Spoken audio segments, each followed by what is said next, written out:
Right. So now we are going to talk about a somewhat famous problem. It says, what is the sum of the numbers from 1 to 100? And this particular question, I have heard that this question was solved by Gauss when he was in his grade school. Also, I have heard this particular question in the context of Ramanujan.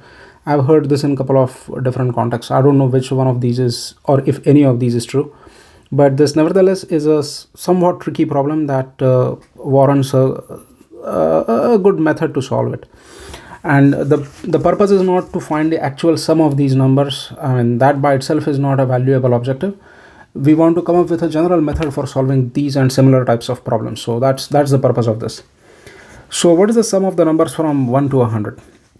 Now, one brute force way would be just to add the numbers 1 plus 2 plus 3 plus 4 and all the way to 100. But that would be time consuming, and it's possible that you'll make some mistake somewhere because you are adding too many numbers here. For a human to add so many numbers in quick succession is going to be error prone. So there has to be a better way to solve this, and let's see what we can do to solve this problem. So let's see. And I'm going to write this problem so that it becomes somewhat more obvious. Plus 3 plus all the way. I'm going to write numbers here. Plus, let's say 97 plus 98 plus 99 plus 100. Now I want to add these numbers in this series. One way to do, let's call this sum is equal to s. Then s is also equal to, I'm going to write the numbers in reverse. So it's 100 plus 99 plus 98 plus all the way plus, let's say, 4 plus 3 plus 2 plus 1.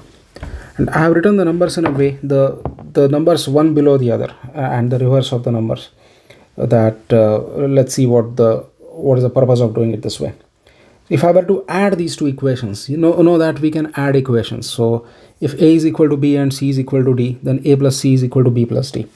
So s plus s is 2s is equal to 1 plus 100 is 101, plus 2 plus 99 is 101, plus 3 plus 98 is 101, plus all the way, all these numbers are equal to 101. And how many total numbers are there? This is 100 numbers. So what do we have here? 2s is equal to 101 times 100. Now this is straightforward. So if I divide both sides by 2, so I will get s is equal to 101 times 50, which is 5050.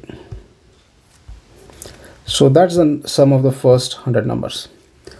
And we can extend it to more complex examples. Like what is the sum of numbers that, so we started from 1 and the common difference for this arithmetic progression was also 1. We can start with more general examples, that the first number is not 1 and the difference is also not 1. So what is the sum of the even numbers from, let's say, 10 to 200? That's also solvable using this similar method. Or what is the sum of numbers in steps of 5, let's say. So numbers that are divisible by 5 going from, let's say, 30 to 3000.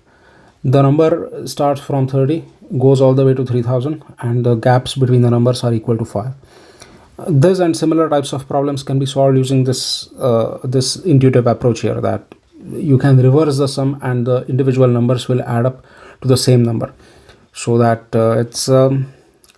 it's not too complicated to devise a formula from this. So maybe in a later video we can talk about what is a general formula for adding an arithmetic series like this. And similarly, we can also talk about geometric series. Maybe we can talk about that in another video, but just as a food for thought for you, that suppose the numbers in this example are separated by 1. That is, they are in arithmetic progression. They have a constant difference. What if they are not in a constant difference but a constant ratio? So 1 plus 2 plus 4 plus 8 plus 16 and so on. The ratio of the two numbers is constant. Can we do something similar? Okay, that's it for now.